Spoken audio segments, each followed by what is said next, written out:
Another week of Huddle Up here on Northwest Access TV. Another week of local sports and professional sports and everything we can think of to talk about here. I'm your host, Paul. To my right, Dustin and Nick, fresh out from Linden State, who was here last week with us. Also fresh from Highgate Arena. We'll get into that in a little bit. BFA Rice Memorial for Dustin.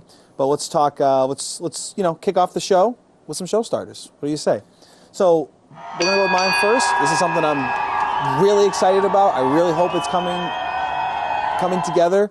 Vince McMahon had filed a $100 million patent for a new entertainment, I guess we'll just call it organization for right now, because we don't really know where he's going with this. But now, and a lot of people had the rumor of, okay, is he starting to really think about bringing back the XFL?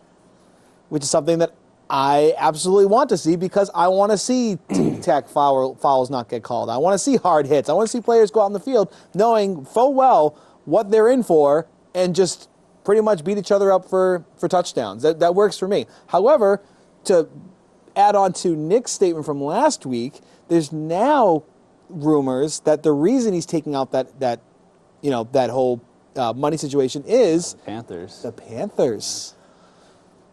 I would like to see him buy the Panthers, because if he tries to do the XL, it's going to last like 6 months. If you've watched, it's fine. It's usually what a football season lasts. It's not going to come back, is what I mean. Like, if you watch any, does Vermont still have that indoor arena Bucks team? Oh yeah, you still have. Is that still a thing? Oh, it's still a thing. Hasn't died yet. I don't think they lost a game last year. I'm surprised. Didn't they go undefeated and win the championship or something like that? Half their playoff games get canceled because the other teams folded or something like that. Pretty much. Yeah. I don't know. Yeah, they're pretty much the only stable team in the Northeast. So. And it's kind of like... it wasn't close. They were winning games by 40 or 50 points. You should start the XFL, but who's going to want to play? With all the stuff coming out about how football is bad for you, do you really think guys are going to sign up to do something like the XFL rugby style? They put the ball in the middle and everybody runs towards it. That was just the coin toss. That was the coin toss. Nick, are you too young to know I'm not the old, XFL? I'm not enough to I'm not old enough to This is something that was in the early 2000s. I am just barely on the cusp, because I was about 7 or 8. So the XFL basically, this is how they had a coin toss. You had a ball in the 50-yard line. You had two players at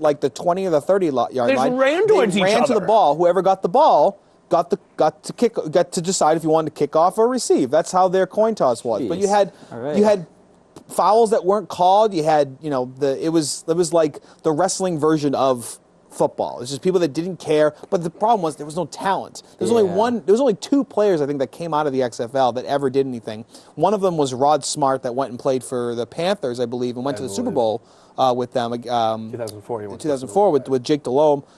His back, which something you might remember, his name was He Hate Me. Which he allowed nicknames on jerseys, so his thing was He Hate Me. So that's the big thing that people will remember. And I believe Maddox also played. I thought, was Tommy Maddox? Yeah, I think Maddox I thought also he was Canadian Football League. You might be right there. So I look that up. I remember at least there was another quarterback that was somewhat famous enough that went on to the NFL because of the XFL. Yeah, I'll have to watch some XFL when I get home. No, you don't have to. There's a great. That's interesting. I will say there's a great 30 for 30 that just came out about the 30 for 30, I think, on the XFL, or something on the NFL.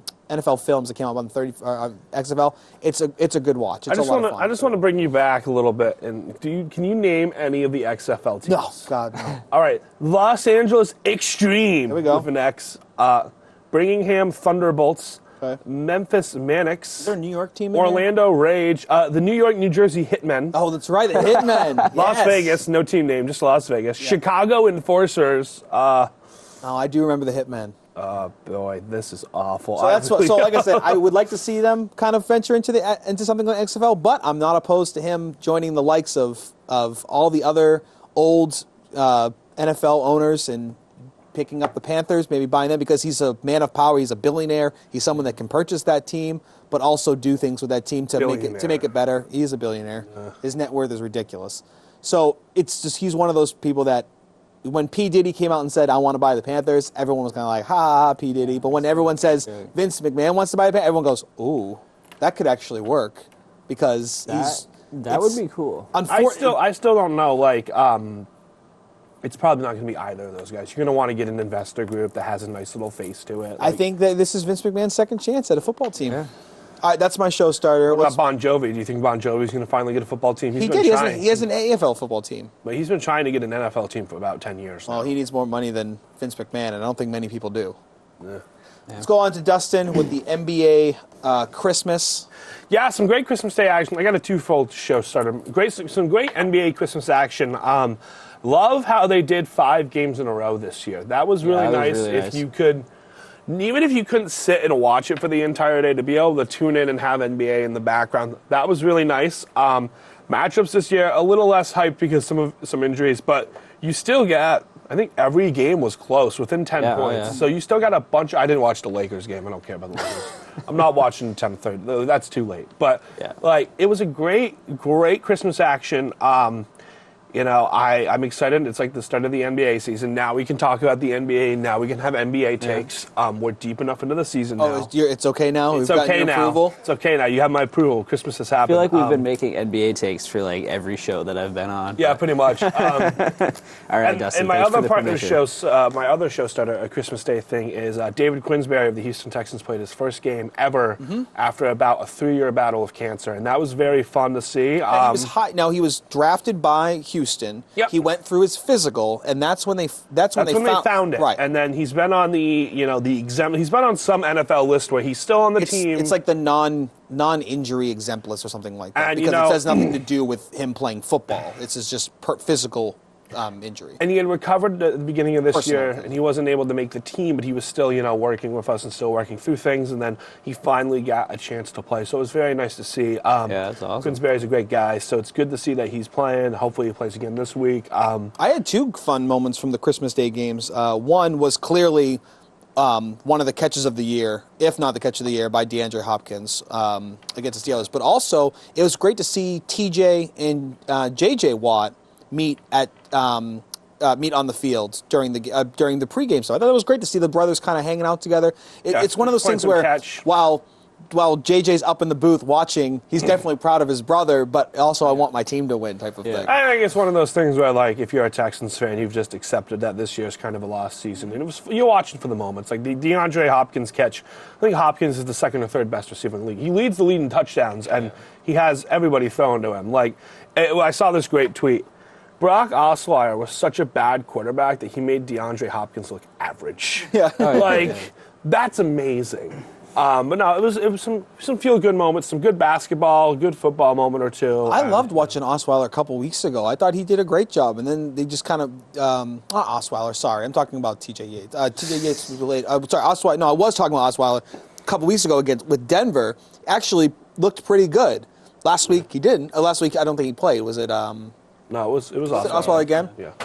But a couple weeks ago, everyone's glowing like, oh, Osweiler this, Osweiler that, and then he played really well. So I just kind of bouncing off the Osweiler part. He's bad. Nick, he's salivating over there. He wants the Red Sox to do something this offseason, and I feel like they already have, Nick. I don't think you're seeing him in between the lines here. I mean, you've got Mitch Moreland, but, I mean, that's a re-signing. I mean, after last year, I think that they kind of need to do something. Like, a couple shows ago, you said that the free agent class like next year and 2 years from now is big, and that could be a reason why they're not doing anything. But at the same time, like there's guys out there that they probably should be making moves on, especially since the Yankees are. Who's names? Yeah, who's out there? Throw some names out because I'm looking. Is Martinez still out there? JD Martinez? Yeah, he's still out there. But I think when it comes to the Red Sox with that, it's about the years. Do you really want to give this guy 6 or 7 years when there's going to be bigger names out in 2019 that are going to be that you wouldn't mind giving 6 to 7, maybe 8 or 9 years of a contract? You know, those ridiculous baseball contracts you see out there. I don't know. I think I kind of want to see them do something. I'm not really sure what I want them to see. I think they have the players in place. I think when you look at it, I know that second base is one of those big question marks the Red Sox have right now, but that's really, in my opinion, their biggest question mark is second base. I'd love to see what Devers can do at third base for an entire year. Nunez, if he's healthy, can take over at second base. You still have Bogarts with a healthy wrist. He can play shortstop, and he's going to hit the crap out of the ball. At first base, you signed Mitch Moreland to 2 years. This team won the AL East last year with the team they have currently bringing back right now. So it's one of those, I know you want them to make the big move, but let's I think if they wait one more year and really put their eggs in one basket, they're going to bring some crazy talent to Boston. Yeah, next year. but at the same time, you've got Chris Sale's most likely. Like, there's a chance Chris Sale's not back in 2 or 3 years whenever his contract's up. I think it's 2. I think it's 2 years. Yeah, and Bogart's his contract is up too, and there's a chance that he might not re-sign. Well, so Chris Sale was part of a trade, so they Yeah. didn't just sign Chris Sale to 2 years. They picked up the rest of his contract. Yeah. So it's likely you're going to see an extension from Yeah. him, especially how well he's pitching in Boston. Exactly. You know what I want to do if I'm Boston this offseason? The only move that they need to make is figure out what went wrong with their pitching staff and correct it via coaching or whatever. Because if that pitching staff And they comes did add back Cora, too. comes back to prime,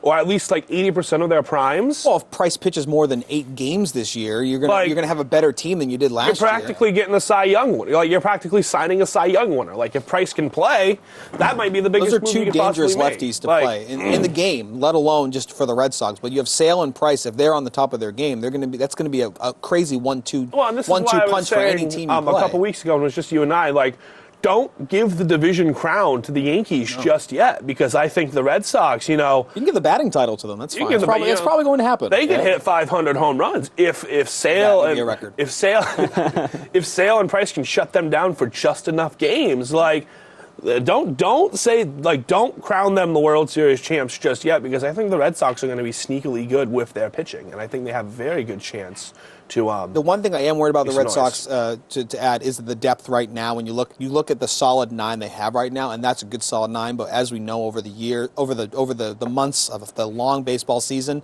Everybody's you really gonna got to get start hurt. to find those substitutions to bring in, and that's where they might be hurting. Yeah, and I guess I'm just worried because you've got the Astros, the Indians, the Yankees, the Twins are up and coming too. The AL is so deep, and I feel like the Red Sox time to win is now, because they've traded away all their prospects. They've got what they've got. They've got their stars, and while they're what at their goes prime, well for them is that they're young stars. true. Benintendi's only like 23, 24. True. I think you talk about the Astros. That's still for a young minute. too. Yeah. But Jackie Bradley's probably going to be your trade bait mid-season, where you get someone for half a season to help you with that push, because you're going to have to get rid of him anyway to make room for whoever you're going to bring in next year. The Astros just won the World Series, and they still have the best ranked farm system. That's insane. Like, you want to talk about, this is like the Western Conference of base, in baseball, in the sense of, like, the Astros that are loaded, the Yankees that have the firepower now, the Indians that are good, the Twins that have rebuilt their farm system. The Angels have gone out and spent a ton of money this offseason, and will be able to compete. The Mariners have made some moves. Like, the AL is loaded this year, and it is going to be an arms race for those 5 playoff spots. And I'm really, I'll call it now, but I think we're going to have one of the most active trade deadlines that we've seen in a while, in the AL at least. And we're still months and months and months away from that happening. Like, Let's get into some football news. The biggest news this week that came out of any kind of free agency, I guess if you want to call it that, is James Harrison from the Steelers, who was cut on Saturday, was scheduled to make visits to 3 separate teams on Tuesday, and didn't even get out of Foxborough before making a deal, taking a selfie with Tom Brady, and working out like a mad dog. So what does this mean for the Patriots in the short run? Because this isn't the first time they've done this stuff. They brought in Steven Jackson a couple years ago when they needed a run game, and he just didn't provide it anything. I think he had like 14 yards in that, or not even, like less than 10 yards in that Denver AFC title game. I remember reading Tom Brady was your leading rusher in that game. They brought in Michael Floyd last year off the Cardinals bench. So now you're bringing in, again, another veteran player to help boost your offense. Now, did you here's the see only that thing is Kenny that Britt helped with a touchdown last week? Your prediction was like 50% right. It was close. He did help with a touchdown. He didn't catch it as his defender did, but is he somewhat? But I think we all saw Kenny Britt as that veteran guy that's going to come on and not too long a veteran, but like someone that's going to come on and kind of help this team out. James Harrison, I think, is just a different dynamic kind of addition to the Patriots. He's not. I think a lot of people look at him and say, okay, he only played 5 games this year. Really, he's got a lot to offer because he's rested. He's ready to go, and he's got a vendetta clearly against his team that he just left. Now they're probably going to end up playing at some point in the playoffs. I would think that those are right now are your two teams that you would want to face. Now, if you're the Patriots, you probably want the Jaguars to lock up, and actually, they've already locked up that third seed. You like that but you want to win this week against the Jets. I don't think you want to face the Jags unless it's in the AFC title game. You want Pittsburgh to have to go through that Jags team. I guess when you look at the Patriots bringing in veterans, you kind of get these rosy-colored glasses and say, oh, well, the Patriots can do it with anybody. But when was the last time one of these actually worked out really well for the Patriots? I think you're talking about the bringing in the old veteran players. That's what I'm saying. I think that's what I'm the getting last time at. it worked out was But just Randy James, Moss. No. That was completely. That was like a off-season acquisition. That's not the same thing as we have 2 weeks left in the season. Let's pick up a veteran. That's what they did. That's what they did. Okay. He was so far I hope from you are washed not up. saying that Randy Moss at that time was a washed-up player. I'm saying that at the time. He broke records. I know he broke records. It cemented his Hall of Fame. He quit on the Raiders, by going and people were like, well, is he going to be any good? And then he came back to his prime. That's what I'm saying. Don't put him in the same category as what we're talking about now. I get what you mean. What was the last time the Patriots picked up a veteran at the end of a season and it made him not do anything? But I really feel like James Harrison's different in that aspect. I don't think so. I honestly don't think so. So you think he's washed up, no good? I think you put the over-under at 20 snaps for the rest of the year, including the playoffs? I put 20. Well, I was going to say 20 snaps in the first game. I think that's way over for any player to come right in and just start playing. I think he'll get, I'll put the over-under at 40 snaps for the rest of the season for him. Now, what he does with those 40 snaps, you never know. But I think with the teams that they'll be facing in the playoffs, I just don't think that Harrison's you need an edge rusher. You need someone that's going to be able to put pressure on the quarterback. And I think if you're setting yourself up to possibly play, it's one of those things where Belichick always says, I'm looking at the week ahead. I'm looking at the week ahead. I'm looking at the week ahead. I'm never looking beyond that. But clearly with the signing of Harrison, he's looking at beyond that. He's looking at what competition he has. I don't know. Belichick could be spiteful and be trying for 10 sacks against the Jets this week. He might be. You never know. I think he should have Harrison out there. Absolutely. Even if he doesn't know all the play calling, Harrison should be out there against the Jets, getting some work in. But you look at the teams that you're going to play in the playoffs this year. You're going to play the Ravens, and you could possibly play the Ravens. You could possibly play Pittsburgh. Okay.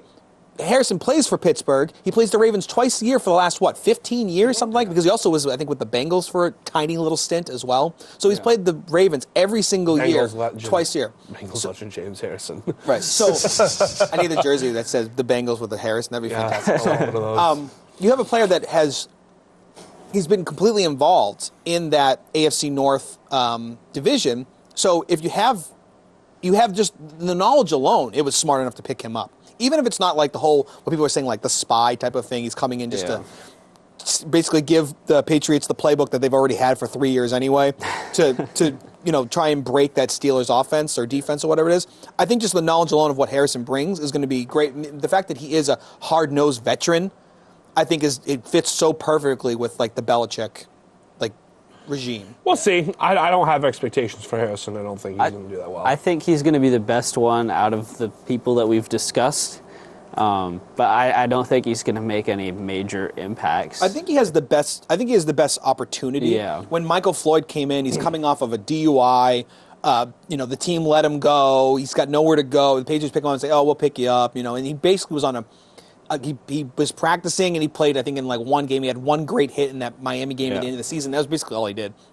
Steven Jackson came in and you're like, I would have liked this if it were 5 years ago, Steven Jackson, but not washed up Steven Jackson. But with James Harrison, this guy is still posting his crazy workouts. He's clearly not going anywhere. It's actually funny that him and Brady, as old as they are the complete opposites when it comes to workout programs. Brady is all about diet and pliability. Yeah. James Harrison is literally all about strength and conditioning. It's almost completely like weightlifting. It's a completely different sides. Yet the two of them combined, I think you have great veterans on either side of the ball now. Yeah, so I'm really excited to see what he does. Again, I don't think it's going to amount to much because simply there's not enough time in the season. But they have him throughout next year as well, so he's coming back. It's a one-year deal. He gets to play with them throughout the. We'll see. For next year. We will see. And also, I think it's definitely a big revenge thing for Harrison because there's been a lot of back and forth. The Steelers players are saying he quit on them. He's saying the Steelers quit on him. He also signed the contract. Did you see how much he signed his contract for this year for the Patriots? No, what was it? It's only $59,000. For the rest of this year, he's making $59,000 for the Patriots. So if you're telling me it's not about revenge, you're wrong. You're completely wrong. He's literally doing this just to stick it to the Steelers. So that's where I would say maybe he won't do anything this year. But he could be that Chris Long kind of player for the Patriots. Chris Long was someone who really didn't do anything all year. But once the playoffs started, he was like a new man. It's like he flourished in the playoffs. Defense is kind of funky. Like you can have a quarterback. Yeah. You can have a quarterback spin the wrong way, and boom, Harrison could be there with a sack or two. Like I don't think he'll have a huge impact, but we'll see. I think over under for 40 snaps. I think I'll take the under on that. Yeah, I think you set it a little high, the bar a little high. I think you were dead on with about 20. Yeah. So I would like just barely take that over for the rest of the year, only because I don't know how much he's going to be involved. But with the injuries the Patriots just keep seeming to run into, he could play a lot. He could play a lot this weekend. Yeah.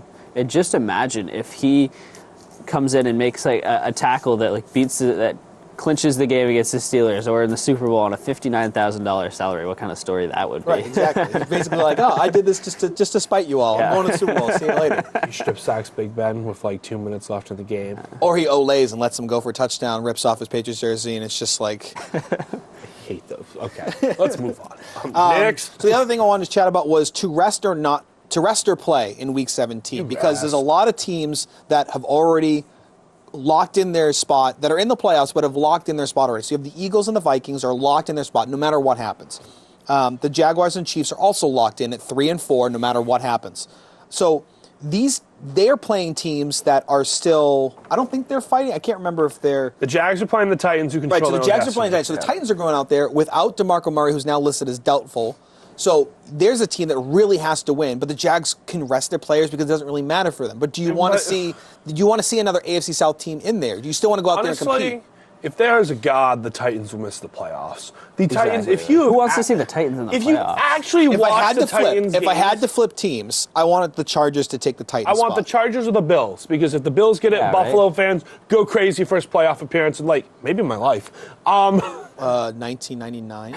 Okay, so your life, maybe his life. Yeah, I would have been a little baby. If the Chargers win, it's a good story. Phillip Rivers. Playoff Phillip Rivers is always fun to watch. Chucking 4 interceptions and 5 touchdowns and 400 yards. Always fun. But I hate the Titans. The Titans are awful. And they have a player who said, well, we almost swept the division, and if we should be able to win the division by this game this week. And it's like, they went 5 and they've gone 4-1 in the division, and the game that they lost was a 59-17. They got destroyed. And you're out here talking smack about how the division win should mean more. It's like, yeah, if you had not gotten destroyed 59-17 by the Texans, you would actually be playing for division crown this weekend. Was that a Deshaun Watson-led Texans team? That was a Deshaun Watson. So I'm going to give a pass on that one because that guy was a baller and a half. He'll be back next year. So, and then you have other teams as well. So you have the only 3 teams right now that are in the hunt that are currently not in the playoffs, if the playoffs started today, would be the Chargers, Buffalo on one side. Seattle's the only other team that can do anything on the other side to try and get into the playoffs, and they can bump out either the Panthers or the Falcons, I believe, or it may just be the Falcons. Wow. It's crazy that one of those teams... Yeah, it's just the Falcons. So the Falcons are the only other team that they can bump, so that can switch. And what would it say? I think the Falcons, I got to find out who they're playing. Atlanta, where are you at? Atlanta plays Carolina. So Carolina also has something to play for, too, in a sense. I think they can bump up a spot or something like that. No, Carolina... they can get out of that wild card spot. Last week, didn't they? Say again? They clinched last week, right? Yeah. Carolina clinched last week. Right. So they don't have to put all their eggs in a basket here, but I feel like they're still going to compete for that, because I think you'd rather play... right now, you play the Saints. You want that home field game. You're going to play the Saints? Well, you're not going to get that. Did the Saints win the division? I thought they just clinched the playoff berth. You're right. I think the Saints... Sorry, the Saints clinched a playoff berth. They're both 11 and 4. Yeah, so you're still playing for a playoff game. So that's a game that's really gonna. I think it's probably gonna be one of your best games of. I think if you're the Panthers, you're playing definitely. to just knock the Falcons out. There's that interdivision rivalry where you're like. But there's the other side of it. There's home field. Do you want to go to New Orleans, or do you want New Orleans to come to you? They're a completely different team out of the out of New Orleans. So I would much rather clearly. I don't want to go. Is it the Superdome? Right. I don't want to go there. I don't want to go there at all. No, I'm trying to beat the Falcons. I want a home game. I want that home game. Yeah, I think Carolina's one of those teams that has to go all in this weekend. I think there's a lot riding on it too, because Yeah. right now your franchise is kind of in flux. Yeah, and you can't. I'm not saying it's going to close. I'm not saying that, but They're shutting down the Panthers. Like, you're selling the team. North This is like the Carolina last. Panthers. This is the last hurrah. Vince McMahon is going to buy the Panthers, and then he's going to dissolve the Panthers and start the XFL. And Cam Newton is going to have his own team. No, you know I'm joking, right? I was just letting you go, man. I just want to see how long it was going to go. What's Cam Newton going to do with his XFL team, Dustin? Cam Newton is going to steal a bunch of laptops with Cam his Newton XFL is going team. to sign Colin Kaepernick to quarterback his XFL team. That Diddy will own. That what Diddy will own, and the second priority of the team and the franchise is the halftime show. After the year we've just had, that wouldn't surprise me. Right. So there's a lot of teams. So you have the Rams that have already said they're going to sit their 3 stars. Goff sitting, Gurley sitting, and Donald sitting. So you have the three big names that are sitting for that game, and they're playing the 49ers. Again, a game that really doesn't matter. Yeah, exactly. The Rams can Another win flip for with the Jimmy G. Saints. They can flip with the 3 and the 4 spot, but that doesn't really. That doesn't really. It just matters who you're playing, the Panthers or the Falcons. But at the same time, so that game's later in the day. So you actually, I know the players will always say, "Oh, we don't really pay attention to the games beforehand." They do. They clearly do. Yeah. Atlanta and Carolina play at 1 o'clock. The Rams are going to play at 4 o'clock. So you're going to know before kickoff who you would face in the playoffs, depending on how you play. Now, do I think that the team is going to decide, midway through the game, like, okay, now let's hold back, let's pull some players again? No, I think the Rams have already come out and said, we are not going all out for this game. We're just going to, and it's really the 49ers. We're going to coast. We're going to coast our way into the playoffs. There's no reason for them to fight for that spot. Yeah. So, but that gives the Saints a bigger reason to fight for that spot, because then you can jump into the 3 spot. Again, it doesn't really matter. They're both going to host a home game, and the Saints need to win anyway to host a home game anyway. And I heard that the Rams are like resting everybody so they could avoid playing the Vikings. Right, so then you get into the part of like, okay, who do you want to play? Strategy. But there's other things that come into that come into the mix too. Who you're going to play, depending on, like, you still have to beat a team, and then you go on to probably facing the Vikings. But yeah, if the Saints were the 4 seed, which they currently are right now, then yeah, they would play. Well, they would play the Eagles. I think the Rams are going to do everything they possibly can do this weekend to lose without making it look like they're trying to lose. I think they already have. I think by sitting their three stars, by sitting Gurley alone, you already are. You're also. Who are they might even starting try at to bring back quarterback? Jeff Fisher for a week, just like That would be awesome. That's how you lose. Just throw Jeff Fisher out there, and be like, all right, Jeff, we need you to lose this game.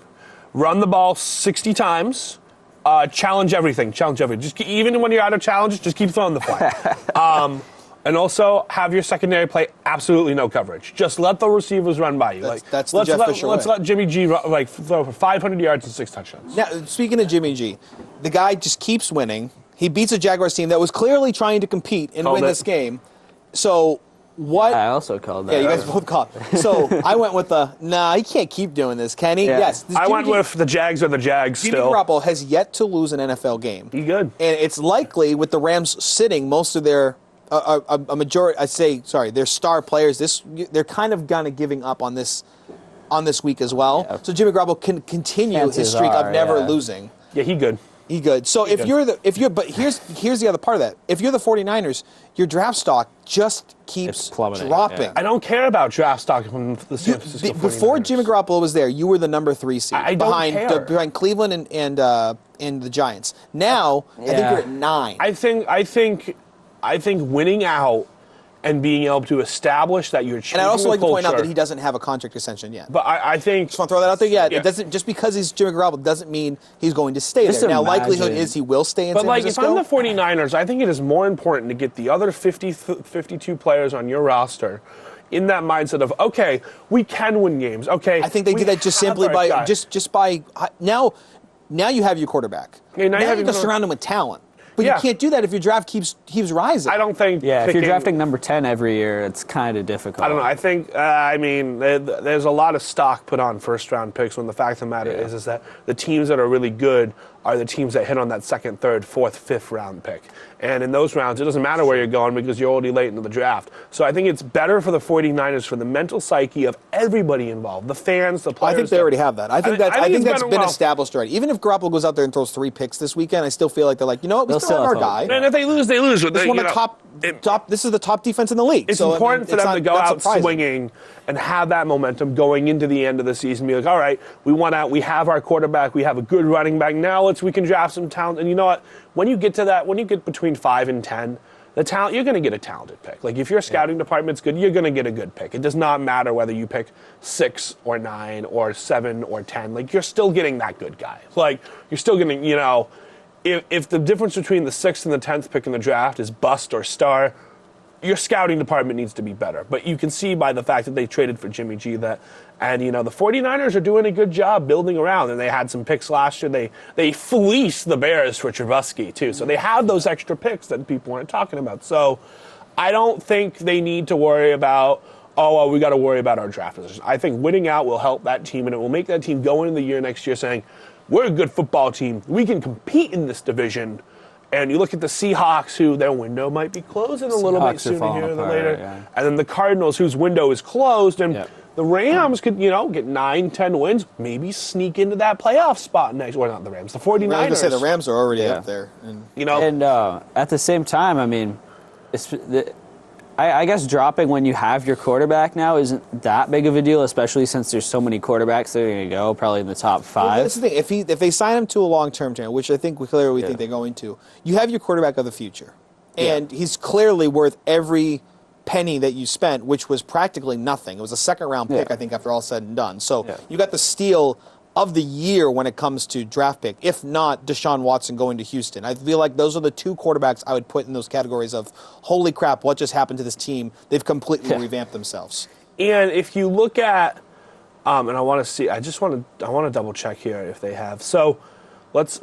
You're looking at the draft order for this year? I hate ESPN website. I hate ESPN. So it's just the first one that came. So if you look at the draft order, let's look at the draft right now. Mm-hmm. The Browns need a quarterback, so that means, you know, the Giants will probably. The Browns pick need a quarterback, but they also have one. They have the first and fourth round pick right now. Fourth and first pick. First and fourth pick they got the Texans. They have plenty of time to pick up a quarterback. So you have a quarterback. So you got one quarterback. You got 2 quarterbacks going in those first. The Colts don't need a quarterback. Nope. So well, do they? No, Andrew Luck's gonna be fine. The Buccaneers, I'm sure, Luck's gonna be fine. Hot take. Like, I think the Buccaneers will not be picking a quarterback. Fine, so by the time you get to the 8th pick, which San Francisco is in right now. What about the Giants? See, I think Cleveland Giants will could be use a team that maybe takes a flyer on a quarterback. Yeah, I think they're taking a quarterback. I think Cleveland. They have Webb, who they've said is their future right now. Cleveland has the 1st and 4th pick, so I think they'll take that safety from Alabama, Fitzpatrick, I think his name is, and then they'll let the Giants take like Sam Darnold or Josh Rosen, whichever one. Do you think they're going to take the safety when has Peppers been that bad for the Browns? No, but you have more than one safety on your team. Yeah, at the same time, I mean, honestly, this team has just been adding defensive studs the last 2 or 3 years. And actually, I'd love to see what this team could do if they could actually put offensive points on the board. Well, and the run defense has actually been like top 15 for the Browns. Their pass defense is atrocious, though. So I guess the safety pick does make sense. I saw some drafts having them take Barkley, which the running back from Penn State. I don't know. I would like that. Could also pick. make sense. I think Barkley and Rosen or Barkley and Donald for the Browns. Do you think the Browns Rosen use both said picks? Though that he doesn't want to play for the Browns? The Browns use both picks, or they try and get another? They definitely use another grouping of picks for the future. How long? There's a lot of teams that need a lot of things right now for next year. But at the same time, if you're the Browns front office, how long do you want? How long do you want to? How long do you want to wait? Like it's been 20-something. It's been 20 years now. Like, I mean, why not keep going? Yeah, here's but the thing at the about the same time, Browns too is with all the picks that they've had, I think, and I hate saying this because they're about to go 0-16 this year, but I think they're closer to competing than their record shows. I think if they can get a good coach who can turn it around. There's been those articles that are like, is this the worst 0-16 team we've ever seen? And I agree with you. There's so many times this year we've said, I think Cleveland can do it this week. No one's looking at this team and going, we're worst ever. They're terrible. It's Detroit, insane. yeah, Detroit was way worse. At 0-16, the Detroit was way worse. So when you look at this Cleveland team, they're probably the best whatever team we've ever seen because they do have talent. They just don't seem to be able to put it all together. You look at they're a Deshaun Watson away from being a good team. He was a stud on that field. When you have a guy like Nick just said, you put a guy like Deshaun Watson. I think Hugh Jackson is just one of the worst NFL coaches ever. And I think was he 1 in 31 right now? 1 in 30. 1 in 30 right now. 1 in 30. Right I think if you bring in a better coach, I think the Browns could put it together. I think Josh McDaniels. Stop it. I don't know. If he's going anywhere, it's not Cleveland. I don't know, but I think the Browns are much closer to putting it together than people will give them credit for. Mike Vrabel. And I think. He's going to get his shot. He's going to get his shot in Cleveland. No, Vrabel. He'll go out on the field. He's an Ohio boy. You guys realize how bad Vrabel has been this year as a defensive coordinator. I have no idea because all his players keep dropping. The Texans' defense is so it's kind of hard. It's one of those. I give it a pass. You give it a pass because Absolutely. Romeo Crennel lost like a couple players last year, and the defense was still the best defense in the league. Okay, they had the best points in the league. Points and turnovers, I believe. That was it. They were not the best defense. So they're in the league. top 5 overall when you take all the metrics together. But anyway, maybe Romeo Crennel should just coach the Browns. Dustin, would that make you happy? I think he already has. Hasn't he already done that? It'd be the most Browns thing ever to rehire Romeo Crennel too. I think Eric Mangini rehire him. Just bring him back out of. Why is nobody talking about Eric Mangini? Because you listened to part of my tape. Did you listen to part of my tape yesterday too? Yes. All right, cool. We're on the same page. The man genius. God, what are some other bad coaches we can send the Browns? It's not bad coach. You have a lot of. I think you're going to have coaching vacancies clearly already for next year. To the Browns. So where can you put? Don't just say the bad coach, but where can you put some good offensive and defensive coordinators? Where could they go next? Where could they possibly go next year? Yeah. And the Browns is clearly a spot. I think that some person's going to go. You still have the Giants as a place where someone can go. I mean, going to.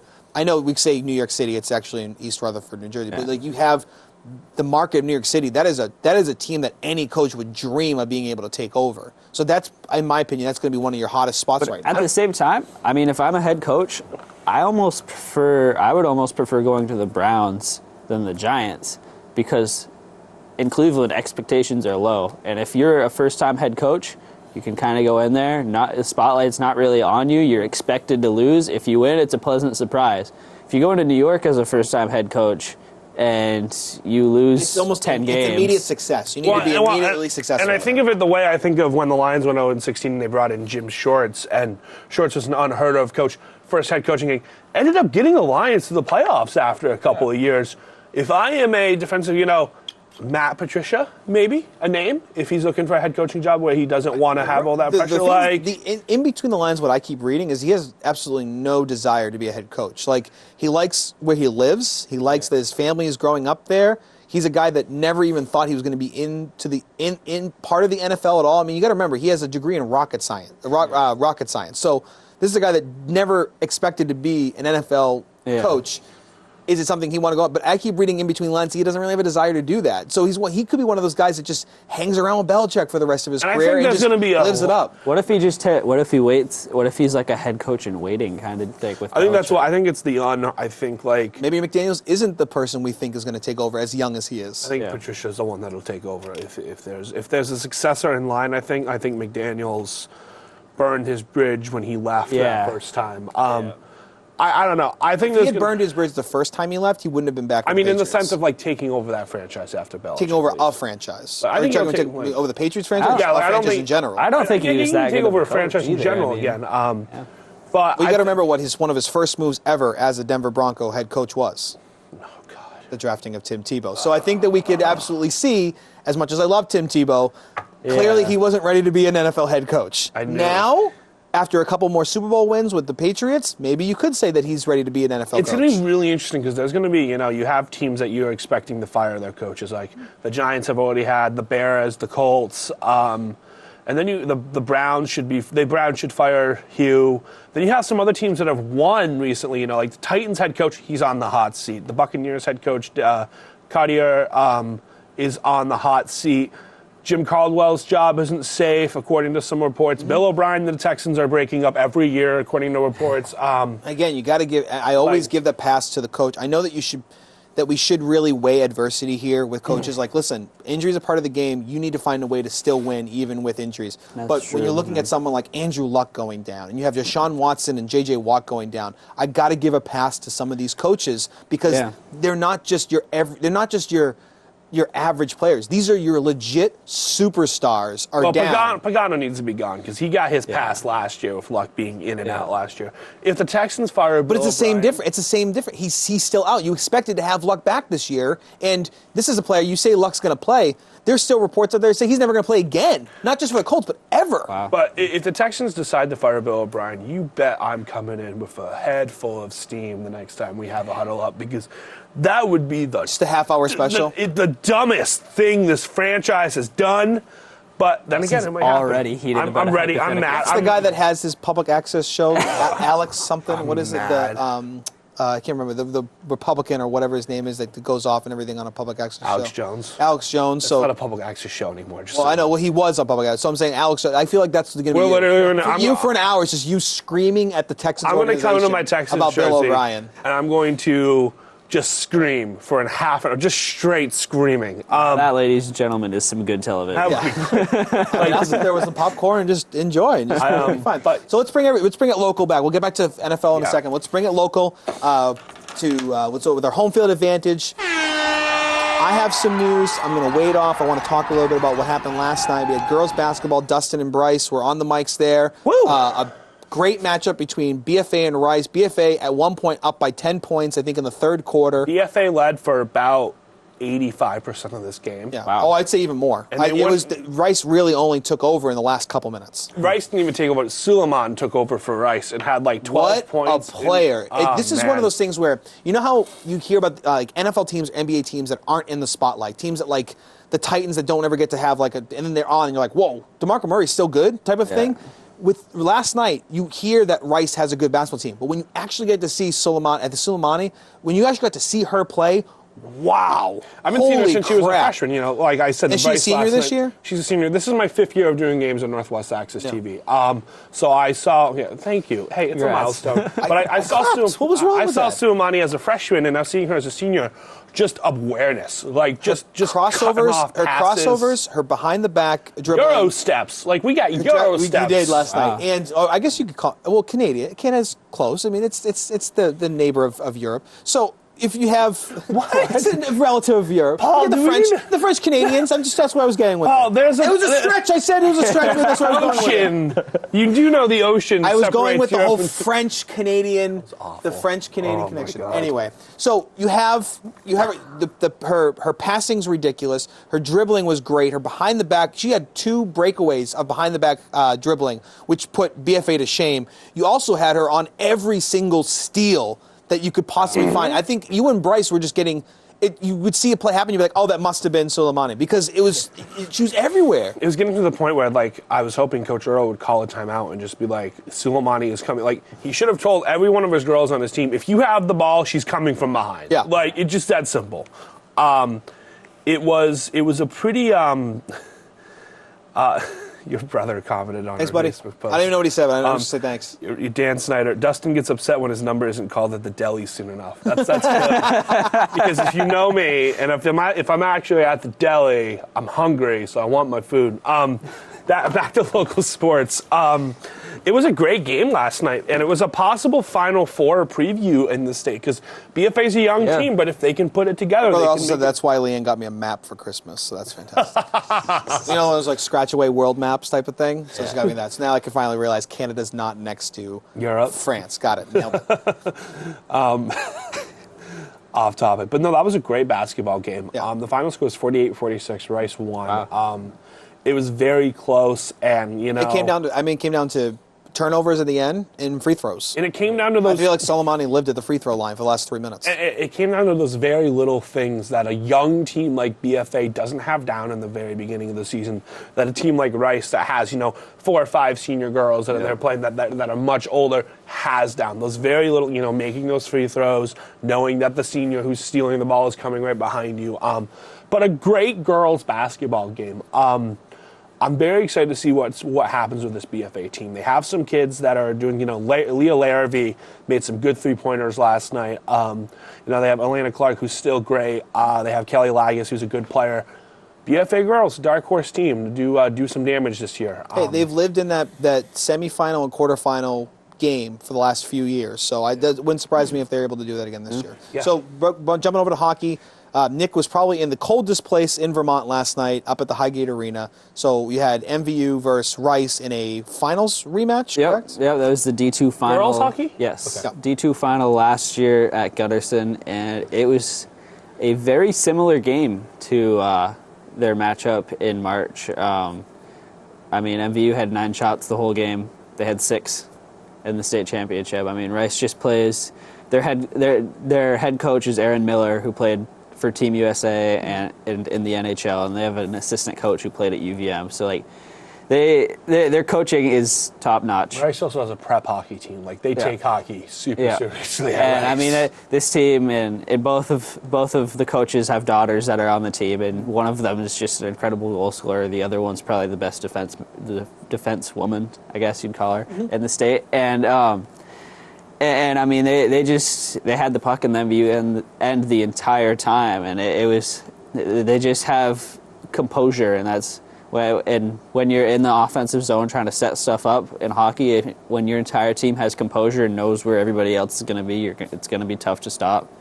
And MVU, you could tell, just got tired. They were so tired from. Are they showing signs of being able to compete the rest of the year? Like I said, I haven't really paid attention to anything that's going on when it comes to hockey. The MVU girls are I know they're playing a top-notch team in Rice. Yeah, they're very, very good. Rice is up in D1 now, so Rice isn't a team they don't really have to worry about. They don't have to worry about them in the finals of this team again. See, MVU, I think, when they've been playing D2 games, they've been scoring 10 goals. Oh. So, the D2 competition really isn't that much for them to worry about. They've been playing close games against D1 teams. This was the first time that they really haven't been competitive, and they lost 4-0. So even that, it's really not that bad of a loss. I don't want to, you don't want to put the jinx on them, but I would say MVU girls are the favorite to win the championship. Oh yeah, this is their championship to lose. This is their year that they should put it together. They have some great players on that team, and it's if it's going to happen again, it's this year for them. Yeah, definitely. And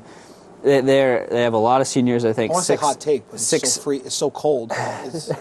6 seniors, and it's going to be fun to watch them as they really get into their D2 part of the schedule, because that'll the next coming week, next couple weeks. Right? That'll give us a better idea of where this team's really at, because you can play D1 teams all day long, and they took MMU CVU to overtime last week and almost won that game, which is pretty impressive. And Rice might be a team to watch to maybe make some noise in the D1 playoffs this year. That's how good they are. It's going to be interesting to see, because how good are the BFA girls this year? Okay, so BFA girls haven't, from what I've collected over their games so far, they haven't let up a goal yet. BFA girls are good. Essex but again, girls they also play in good. the Casey Corrigan tournament, I think is what it is. Yeah.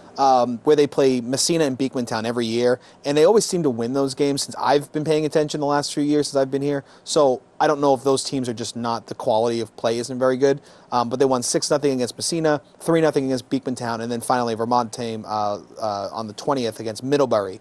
They won 6-0. So this is it's a team that right now looks like, whoa, should we be paying attention to this team, for the rest of the most likely, yes. And same thing with the BFA boys hockey team. From the 2 games that I've seen that they played, repeat coming. They beat Rutland 8-1, and they beat South Burlington 6-0. So they beat Rutland 8-1 last night. BFA boys hockey, they've just been stacked, and if you've been around them, I've done a bunch of their games the last couple of years. You could tell that they just, St. Albans Skating Association just loads them up and plays them really well. They are hockey communities that would kill to have the pipeline that BFA has. Yeah. BFA could be, I wonder who's going to stop them. You got to see when they play Essex. That's the big thing. Essex is always the big competition. I think that game's coming up soon. Yeah. It's coming. If it's not for the girls, it's coming up for the boys. Of course, they've got MVU tomorrow, and they got MVU with a very rare 89 rivalry game, and BFA's heading up to MVU to the Highgate Arena for I guess you can call it an inter-county matchup. I think we'll both be there tomorrow night. You guys will be there, yeah. So like, Nick and Dustin will be on the mic. We won't be going live because no service whatsoever lives in Highgate. I feel like even if we got it live, all the systems would freeze up anyway. Yeah, absolutely, including our videographer who will be up there too. Yeah. So, and then we have so we did girls, we did boys, we did hockey, we did basketball, we did hockey, and I've got a fall sport announcement that I just heard from the other day. Officially, MVU football is without a head coach. Wow. So I was told it was made official, I guess, a week ago or so. Eric Bushy has stepped down for personal reasons to pursue other. John Gruden, Groomers, let's go. So, right here. So Spider MVU. Y2 So banana. what I want to get Let's at do it. with you guys is, Eric, in my opinion, and this is completely from myself, what he did for that team was incredible. I got to see really the ins and outs of how that team was run through Eric, the connections he made with the players, what he did with the community, what he did with his coaches, what he did with the administration as well to try, and also the boosters and things like that. So this is a guy that I don't think you're going to find that Eric Bushy this quickly to keep running this program. And this is a program that just won their first game. Yeah. This year it was a promising a year for them, and they were able to at least cap it off with something good happening. I don't know what's going to happen going forward with this team, and that kind of it's discerning to me because I really enjoyed watching this. I'm not even from MVU. I don't have any ties to MVU other than that, and it's one of those things where like I'm pretty much bummed that that's not going to happen. Yeah, as someone who he's not going to there, or the team isn't going to.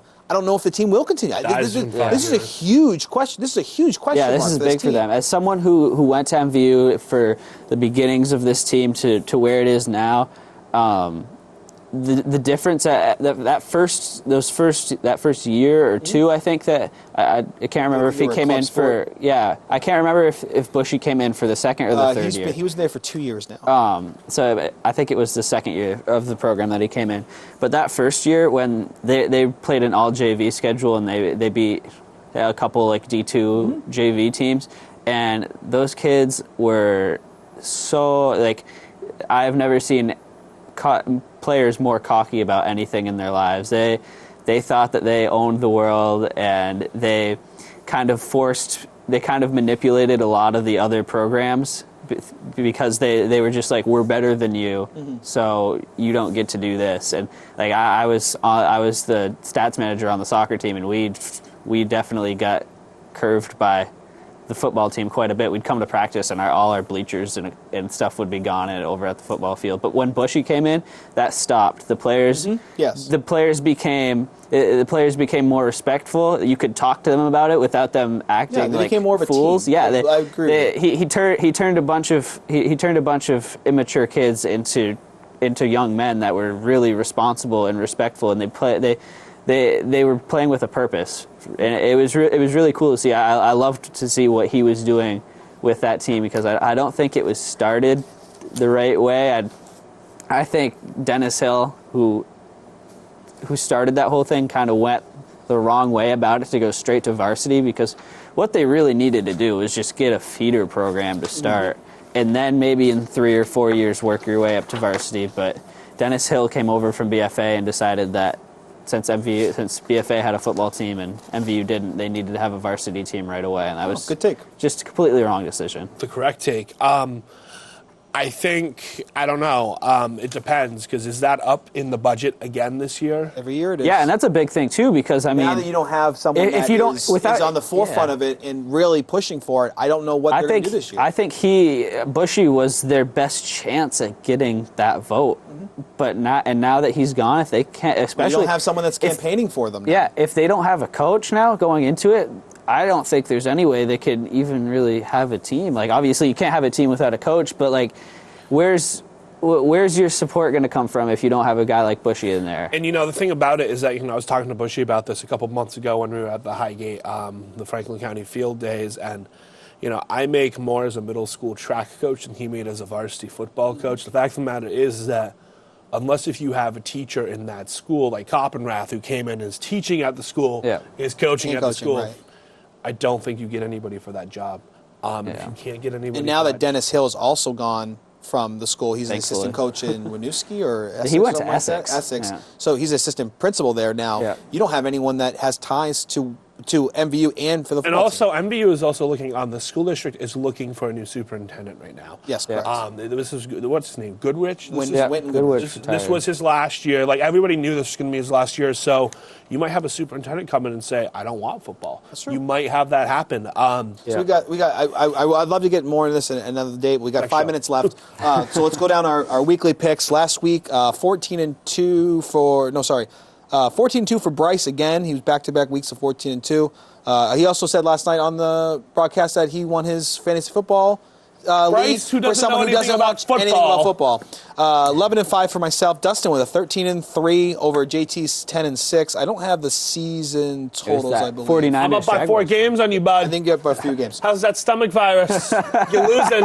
Let's swing by it. Carolina versus Atlanta. Again, this is probably the most exciting game of the week because both yeah. teams have something to play for. I'm riding my Cam Newton hot streak. I love him. Go Yeah, Cam. I got to go with Carolina on this one too. Yeah, I think so as well. I think, honestly, 28-3 still sticks in my mind. I think after the Super Bowl, Atlanta Falcons just isn't the aren't same the same. team. Fucking suck. And a big part of that is also Shanahan's not there. Yeah. Shanahan's a good coach. He's quarterback whisperer. Yeah. Yeah. So Cincinnati versus Baltimore. Ravens. So there are games. I have games on here also that don't mean anything. Yeah. As well. This But one when you doesn't have the mean Ravens that are actually still fighting for a playoff spot, this Ravens is going one to of win. those Bengals games. quit. Oh yeah, Bengals. If the Ravens are playing for a playoff spot, then they're going to blow them out. Games that don't matter are these next two: Green Bay at Detroit. Detroit. Yeah, Detroit. I'll take I'm going with Detroit just because I think there's still talent there. Got a quarterback. Houston definitely. at Indy. I'm going to ride and die with my team one last time. Oh, you're really going to do it? Yeah. Say Yates. Could this be? You know what? Because it doesn't really matter for me, I'm actually going to pick the Colts to win this Yeah, game. Go for it. I think I'm going to take the Colts as well. I mean, This is going to be the worst game of the Worst. week, and I'm going to sit myself through it. I don't think it is. Hold on, we're almost there. Buffalo at Miami. Oh, man. Buffalo's trying, but they have to go to Miami. No one circles the wagons like the Buffalo Bills. That's the worst, one of the worst sayings I love it. in all of football. yeah, I got to take Buffalo too. I want to see them in the playoffs so bad. I do, too. I'm rooting for it, so I'm I gonna don't go want to for see them in playoffs, but I think they're going to win. Chicago at Minnesota. Minnesota, nothing to fight for. They're still going to win. Yeah. Teddy Bridgewater's going to play this weekend. Oh, he's going to throw a pick on his first pass? He's going to throw a bunch of picks. He's going to run for a bunch of yards, and the Bears are still going to lose. Jets at Patriots. Patriots. Yeah, Patriots. I'll just keep it right in there. Washington at New York. See, I told you it was worst games. Oh man. Hail to the Redskins. Will Webb finally get to play, maybe? No. I'm Give gonna go me with the Redskins as well. Giants, I'm yeah. going to go with the Giants. Whoa! Take the take. Giants. They really haven't looked that bad. Cowboys last at couple. Philly. Nothing to play for Philly. Cowboys. Yeah. It's one of those like last hurrah kind of games. Yeah, I'll take Dallas. Jason Garrett gets fired. Bold prediction. I'm going to take Philly, just for fun. Get fired, stop it. Cleveland at Pittsburgh. Did they finally get the... Plan the parade. Steelers are going to win. New Orleans at Tampa. New Orleans. This is like one of those games that kind of matters, but doesn't matter. Tampa Tampa's Bay. out of it, but Tampa Bay North- is trash. but It's at Tampa, you said? It's at Tampa. Ooh, I'll take the Buck. I'll take the Bucks. Don't. Awful take. Doesn't, taking the it doesn't Saints matter as well. for me. I'm not I'm in this taking the competition. Jacksonville at Tennessee. If there's a God, Jacksonville will win. Yeah, I got to. I'm rooting I think against Tennessee the might win. I feel like but even if I'm cheering Jacksonville for doesn't play their yeah. hardest, look what they did against the 49ers. Titans are bad. Let's say the 49ers that are really, really fighting. The I Titans. think same the thing with Titans. 49ers are better than the Titans. I agree with that. actually. Well, now they are, I think. I mean, So we're going, all of us are yeah. going Jags. Kansas City at Denver. Games that don't matter. Mahomes is is going playing. for 300 Yeah. yards, getting the win this I'm weekend. excited to see Mahomes play. Yeah. I loved him at Texas Tech. Just because I'm excited about it, that's who I'm going to go with. Yeah. Too. So Kansas City. Oakland at Chargers. Chargers still fighting. Go Phil Chargers, Rivers. Go. Felipe See, Raiders? Rios. Did you say Raiders? No, I said Oh. Phil Rivers. Oh, Phil Rivers. I heard Ers. And I'm like, what? Could have been Chargers Yeah. too. 49ers at the I Rams. think of the 49ers because the Rams are trying to lose. I don't think they're trying to Ooh. lose, but I think that they are setting themselves up to Yeah, lose. I gotta They're take- setting themselves up not to win. Yeah. Does that make sense? Yep. Yeah, I got to take San Francisco. And Cardinals at the Seahawks. Seahawks still fighting Seahawks. for that number 6 spot. Seahawks. Sea Chickens win. The Seahawks lose I'll go that with them game. They as well. don't deserve to. No to make Sunday it. night game this week. They decided to flex that out instead. Really? No one's going to do that. I can't remember really in recent memory there was a last game. There was a It was Sunday the night first game. time since like the 90s or 80s or something like I that. guess it was just so irrelevant to me. Like I didn't for the page as a Patriots standpoint, I didn't really look into it very much because by then the Pats are usually locked up. So I'm like, oh, Sunday night game, last game of the season. Who really cares? My bold predictions for this week on for it. Black Monday, Jason Garrett gets fired from the Cowboys. stop Jack it. Del Rio gets fired from the Raiders. Jason Garrett. What? Neither's going to happen because both of them have talent that's coming back off of Jason Garrett is from 1 being and 2 in 8 unhealthy. years in the playoffs. So 1 and 2 in 8 years in the playoffs cannot get. And it he done. didn't have his star running back for 6 games this But he's year. had like 16 Would the games. Cowboys hire if they fire Jason Dallas Garrett? That's a bold prediction. Dallas was That's why it's a expected. bold That's a really bold prediction. That's going to do it for us on Huddle Up for this week. We'll be back next week in the new year, 2018. We're also going to be live. No, not live. We're going to be at the game tomorrow, BFA versus MVU at Highgate, and then we'll be live next week with a couple more games, so you can check that out on our Facebook page. For now, have a good week, and we'll see you next week.